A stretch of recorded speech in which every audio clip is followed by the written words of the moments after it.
Big thanks go out to Tywa for supporting today's video via Patreon. I'm never sure which commanders are going to excite people more from any new set, but it seems as though Baylen the Haymaker is going to be a reasonably popular one, so let's have a look at this legendary rabbit warrior. 3 mana for a 4/3 in Naya colours. You can tap 2 untapped tokens you control to add a mana of any colour. 3 will draw you a card, and 4 will put 3+ counters and trample onto Baylen. Noteworthy that the tokens that you tap do not care about summoning sickness. They don't have to be creatures, they just have to be tokens, and Baylen will be able to tap them for multiple different effects. So we want to get lots of tokens down, and preferably we want to be untapping all those tokens every single turn so that we can get multiple activations here throughout a turn cycle. So on to the first card. We do have Planeswalkers in the list, so Hoatli Radiant Champion is a good one for decks in which we care about multiple creatures, especially when we're flooding the board with tokens. Put a loyalty counter on Hoatli for each creature you control, so preferably you'd have a lot of creatures in play. Play this Planeswalker, plus it, and then the next turn you'd be able to minus straight away for the emblem. Whenever a creature enters under your control, you may draw a card. Particularly potent in token decks, which will trigger the emblem in this case. Elspeth Sun's Champion goes in any token based deck that has white as far as I'm concerned. Can wrath the board of big creatures, but otherwise it's just plussing for days and making 3 soldier tokens per activation. Ocelot Pride, not sure if it should really be in here. I'm just hoping that I can squeeze lifelink damage through with it, because you do need to gain life in order to trigger it, and I don't have a Shadow Spear in here or anything like that, which maybe I should. At the beginning of your end step, if you gained life this turn, make a cat token. Then if you have 10 or more permanents in play, create a token that's a copy of it for each token that entered play this turn. So obviously we want to be making lots of tokens every turn. In the early game we're just going to be getting lots of cats out of this, but in the later game this could act like a second harvest for us, something like that. Dockside Extortionist is Dockside Extortionist, and the treasure that it makes, like I said before, they are tokens, they're not creature tokens, but our commander doesn't care about that. Can tap the treasure token down, keep it in play, and get whatever effect we like out of Baylen. So ironically, tapping 2 treasure will get a mana with our commander. Farmer Cotton, a good mana sink. When it enters the battlefield, create X 1/1 halfling tokens and X food tokens, so we get to double up on the token generation here. If we've already got a bunch of tokens in play, then it could be a little bit win more, but Baylen can make a bunch of mana for us there, and then immediately replace the chump blockers with more means of shenanigans with our commander. Adeline can just sit there, be big and stupid and able to block stuff, because it does trigger on any creature attacking. So the more players that we have available to us, the more tokens that we're going to get into play. They do enter tapped and attacking, so it might be that every combat you only end up keeping 1 or 2 of the tokens, but it's a good means of making lots of tokens if your opponents have not managed to get enough blockers into play yet. And in Pakal, exactly the same thing, pretty much the same as Adeline, a 3 mana legend that we want to get down and just make a bunch of tokens with. This cares about the number of plus counters on an Impakal as opposed to the power of this legend, but we want to get this down either early in the game or after a board wipe. Then we can start getting the plus counters leveled up on it straight away so that it makes it much more easy to attack. But similar to Adeline, we can just have it sit there and attack in with other more menacing threats such as our commander and get the golems into play regardless. Drumbellower, our first example of untapping all creatures we control during each other player's untap step. So if we've got 5 tokens in play, the Baylen will see the tokens all be untapped, all of our creatures untapped, and then we'll be able to either draw cards, make some additional mana for protection or interaction, whatever, keep piling the plus counters onto Baylen to make it more and more of a threat. Something like this throughout the turn cycle, Baylen will be able to get 3, 6, 9 plus counters in a single turn, meaning with something like Drumbellower, the commander is going to be a major threat throughout the turn cycle, so our opponents will not want us to get round to our turn again. Queen Alanel of Ruadak, power and toughness equal to the number of creatures you control, so again it's a big dumb creature. Don't know if there's many means of giving it trample, but it can just sit back as a blocker or force our opponents to block with the commanders, block with creatures they actually care about if they are not going wide. And then if one or more tokens would be created under your control, you get that many plus a white soldier as well. So pretty much doubles up on the token generation for us this. Scoot Swarm, we're not going for a landfall deck, so I feel reasonably safe using Scoot Swarm. If it's allowed to stick in play for any length of time, then it will become a problem on Magic Online. But there aren't many better token generators than Scoot Swarm. So, like I said, we'll have to be careful with Magic Online because this does break the client very, very easily. But if we're careful, we can litter the board with insects and or Scoot Swarms and make very good use of those. Keeper of the Accord, a means of catching up to our opponents with token generation, and if we are not struggling on the tokens but we'd like to catch up on lands, then we can do that as well. If our opponents control more lands than us at each end step, then we can go and grab a Plains and put it straight into play. Mondrak Glory Dominus, I think I've got all the token doublers here. Sometimes I'm quite selective with which of the 4 mana token doublers that I play, but I think we've got all of them here. Mondrak usually makes the cut because worst case scenario we sacrifice some of the tokens in response to a board wipe and give Mondrak indestructible so that at least it can survive, ready for making even more tokens. Team of Sabertooth, tend to try and shoehorn a combo into most of my decks just in case we're up against some stronger opponents on Magic Online and we feel as though we want to try and keep up with them. So this with the Dockside Extortionist, Dockside comes into play, makes a bunch of treasure, use 2 of those treasure in order to bounce the Dockside back with Team of Sabertooth's ability, and then we can replay the Dockside Extortionist for another 2 treasure mana, assuming that we make 5 treasure at least every time we do this. We'll go up a treasure every time, and that is infinite mana for us, as well as infinite tokens with the Baylen, so could draw our entire deck, put an infinite number of plus counters on this and one-shot someone. So it's not the absolute best combo that you could play on Magic Online because, I mean, it's infinite mana and infinite card draw. It would take you forever and a day to actually play it out. But in paper, it's something that you could do a lot more quickly if your opponent's allowed. Seaborn Muse, untap all the permanents, so this one does include your lands. It's mainly the creatures or specifically the tokens that we're worried about, but similar to the Spirit that we saw previously, can abuse our commander with effects like this.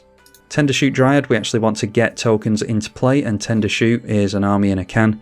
Makes a Saproling every single turn. That includes your opponents and your own upkeeps.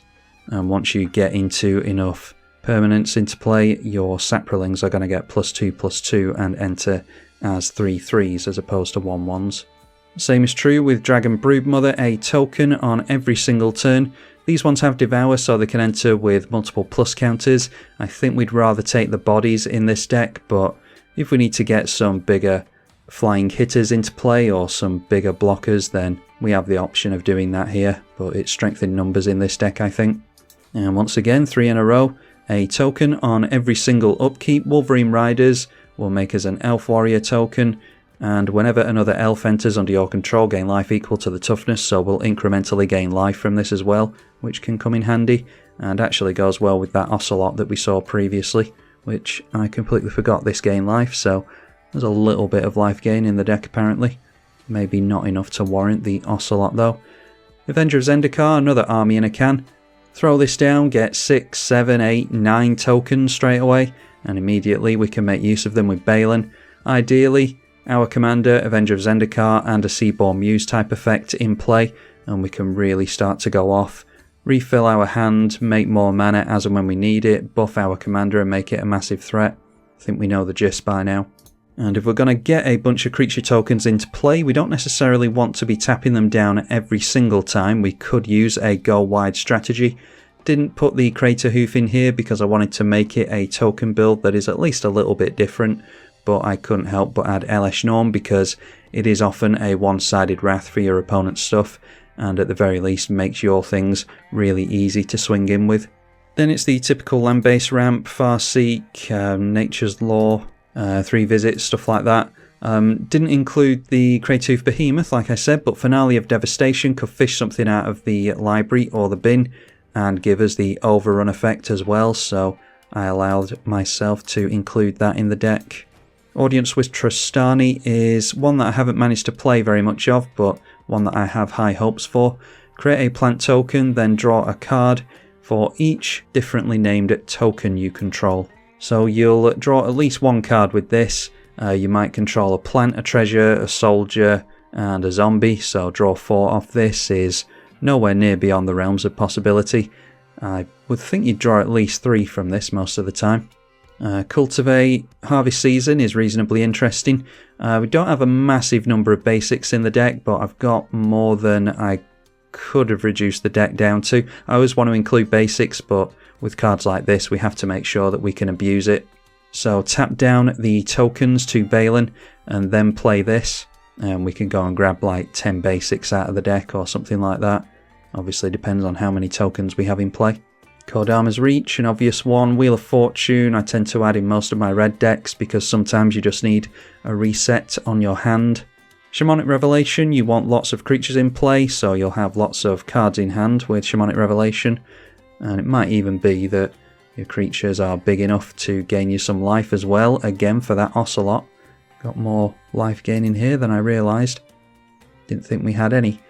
Austere Command, so with the tokens they are mana value 3 or less, and your commander is as well, so a lot of the times you might be able to just go for destroying all the big creatures, keep most of your board intact with regards to the creatures, and maybe go after enchantments or artifacts as well.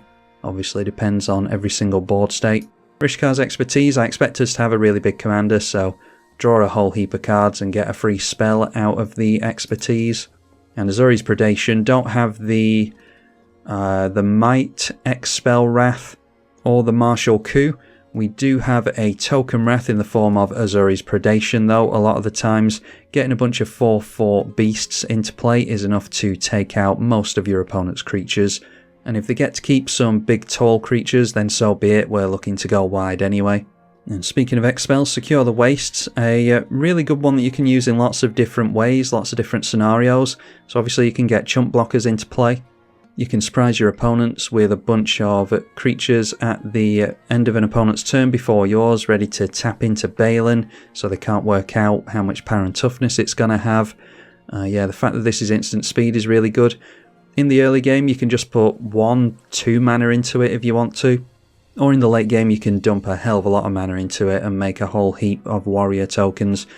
So a really versatile card this one, and very much worth including I think in pretty much any token deck. Swords to Plowshares because we're running a white deck. Artifact Mutation, some spot removal on an artifact and you'll get a Saproling token for each piece of mana that was spent to cast the permanent that came in. Same is true of Aura Mutation, but for enchantments you get a Saproling for the mana value of the permanent you destroy. Grand Crescendo, pretty much a heroic intervention, but this allows us to dump mana into X. So if we're lucky enough to dodge board wipes, we can still do this at the end of an opponent's turn and litter the board with creature tokens, ready to give our opponents a headache on our turn. Raise the Alarm, 2 mana for 2 tokens at instant speed. Yeah, it's quite good. The fact that it's an instant makes a difference.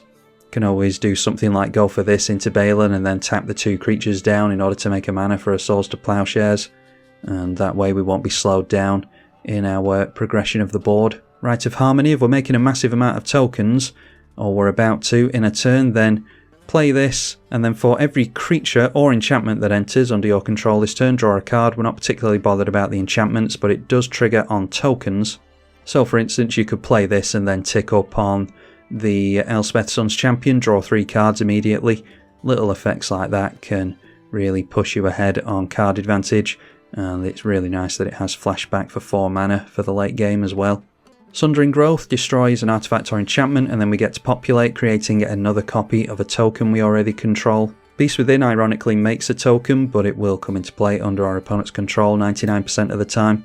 Cabaretti Charm, not one that I don't think I've used this one before.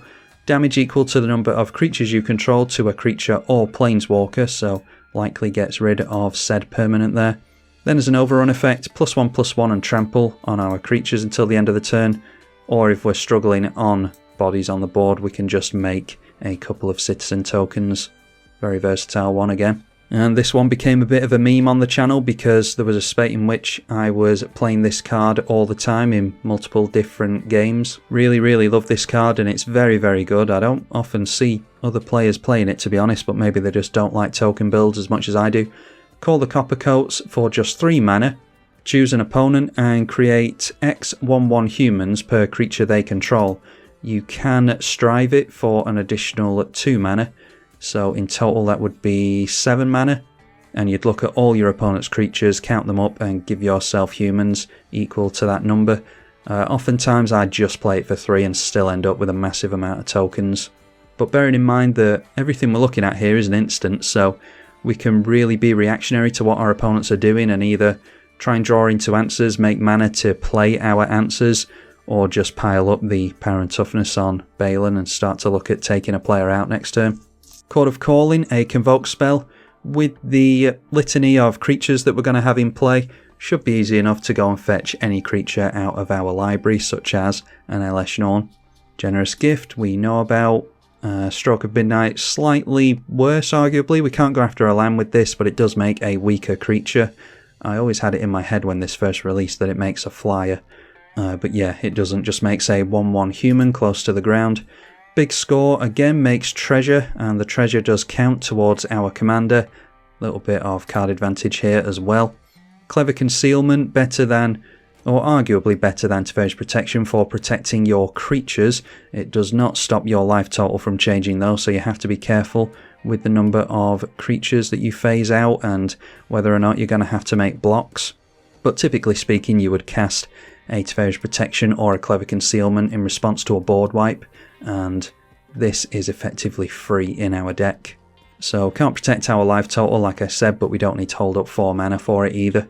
And if we're running low on white tokens, we can make white mana with the Baylen and tap the Baylen for the other white mana as well. So yeah, don't ever expect to be struggling to cast this. Unexpected Windfall, we saw the other version of previously. Draws us a couple of cards, makes a couple of treasure. Return of the Wild Speaker, both an overrun effect for our tokens going wide, and we can draw cards equal to the highest power of likely our commander.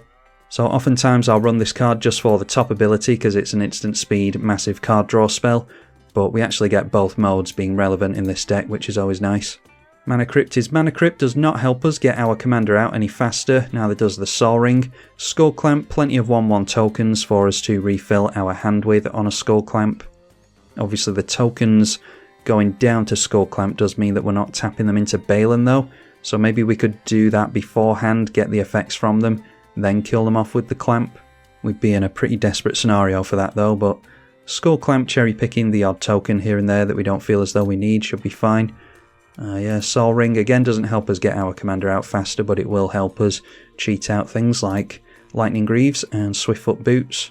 Helps us accelerate into Scepter of Celebration, some of our more expensive stuff as well. 6 mana to play and equip, +2 to power and trample. Whenever the equipped creature deals combat damage to a player, you get that many citizen tokens. So only played this once or twice, but every time I played it, it's been really effective. And giving permanent trample on Baylen should be very helpful as well. The Reaver Cleaver, another 6 mana play and equip equipment. Gives trample as well, only a +1/+1 buff, but makes a hell of a lot of treasure tokens when it hits. Noteworthy that you can hit a Planeswalker with this as well, so not going to be held back from taking out Planeswalkers with your big creature. Say you make something like 10 treasure tokens, which is not beyond the realms of possibility at all with the Reaver Cleaver. You can then straight away go in for tapping some of them down to draw cards, and maybe even use some of that treasure mana to play some of the cards you draw into. Just a lot of versatility with this as usual. Aggravated Assault, we could go infinite I suppose. I haven't really looked over if there's another combo with that. I suppose if our commander's big enough and we've got a Reaver Cleaver attached and always have a means of getting damage through to an opponent, then we make at least 5 mana from the Reaver Cleaver. We can always put that into the Aggravated Assault, untap all our creatures and go either wide or tall. Maybe we've just used an overrun effect or we have Elesh Norn in play, something like that. We can consistently make treasure, or we have infinite mana from the Dockside Extortionist, then could go for this and get infinite combat steps as well I suppose. Prosperous Partnership enters with a couple of tokens, which is the main reason it's in here. If we're desperate, we can make a treasure token in the early game with it as well. Obviously that just makes this a big token generator, ready for Baylen to abuse said tokens. Anointed Procession and Parallel Lives is not next, but like I said, have all 3 of the 4 mana token doublers in here, and I normally cherry pick between them, but the token generation is so important on here that I actually don't mind having multiple copies either in hand or on the battlefield. Felidar Retreat, a token generator, adds plus counters to our commander and the rest of our army to help start overrunning and going wide on our opponent, and the vigilance is very nice as well, especially on the Baylen, can be held back as a nice beefy blocker, but means that we can be more aggressive on the board as well, so that we can make some chump blocks if we are desperate to. Smothering Tithe is Smothering Tithe, gets a hell of a lot of treasure tokens with that, and we do have the the Wheel of Fortune in the deck, so all of our opponents draw off that, triggering Smothering Tithe a bunch, making us a bunch of treasure mana, and abusing tokens again. Rabble Rousing, a really good one as well, so Hideaway 5, and whenever you attack with 1 or more creatures, create that many citizens. They do not enter attacking, which I quite like, because we can hold those back as chump blockers, like I said, and they're untapped that way, so that we can make use of them with Baylen. And then if we control 10 or more creatures, which shouldn't be too difficult, we can play the Exile card without paying the mana cost. Don't particularly care about the Hideaway thing, but we could get something big and expensive out for free with that, mainly in here to get lots and lots of citizen tokens. And it's onto the lands. Again, I'll cycle through all these and see if there's anything that is particularly interesting. Field of the Dead, if you care about tokens, run Field of the Dead. And then I need to look at the basic count now that I've looked at Field of the Dead, actually, because simply for the sorcery that we saw previously, we've got a reasonable amount of basics the second harvest wants to see. So it's 6 forests, 2 mountains and 4 plains, so they're actually even numbers. We can add a couple of snow plains, 1 snow mountain and 3 snow forests, which makes the Field of the Dead better because it does care about lands with different names. Gaia's Cradle, you want a lot of creatures in play. Gaia's Cradle is going to make you a lot of mana, which is going to make you a lot more potent on your side of the field. Gavany Township, plus counters on all your army again if you want to go wide. Kalani Garden enters and makes a plant token. I'll have to see how much I like all the token generation. I really don't like playing tap lands if they are not fetchable, but this entering with a plant token, yeah, we might be grateful of the extra token in the early game. Kirkeep comes in untapped, so I don't mind running this. If we've ever got surplus mana, we can just make a Kobold token with this. And then through towards the end, so Kenzen, this cycle of lands is really good. Again, they come in untapped and we can discard to create a couple of spirit tokens. So if we're running low on the tokens for some reason, then we can always discard this in the mid to late game to get some of those back out. And obviously we would have to not be too worried about making land drops at that point. Not sure if there's anything else of any relevance. Doesn't look as though there is. So let's go through and playtest this thing. Starting turn 1, we've got 3 visits to start off with and a means of making some green mana, so I think we will keep this one. Draw a card on turn 1, get down the tap land. Turn 2 takes us into searching for a land. We'll just go for a basic. I'm not going to bother rooting out the dual lands. We'll just assume that we've got all the colours we need, so there's that. Go on to turn 3, is it? Yep. Drew into Audience with Trostani, by the way. So I think, yeah, we'll hold up the Cabaretti Charm so that we can get those citizen tokens down. Obviously, we don't know how many treasure we would make with the Dockside Extortionist, but we're assuming not many this early in the game. So turn 3, yep, hold that up. We'll get the citizen tokens into play. So then on to our turn 4, draw into the Generous Gift. We can make another land, which gives us 4 for a Baylen, and then it's, yeah, just 2 mana available to us. So if we did think we were going to make a decent number of treasure, we could go for Dockside. I doubt it on turn 4 though. So argument to be made for going for the Audience with Trostani instead, I suppose. Yeah, we could do that. So let's say instead we go for the Audience.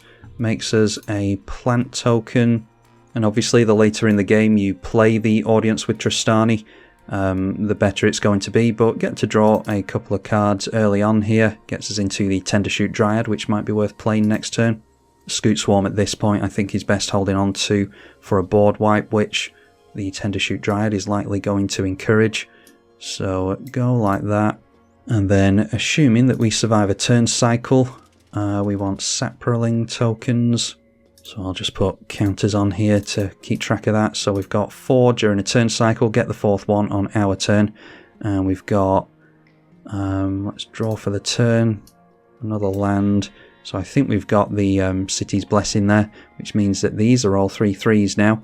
So now we've got plenty of tokens. We are encouraging our opponents to wipe the board, but maybe it's worth risking getting our commander into play at this point.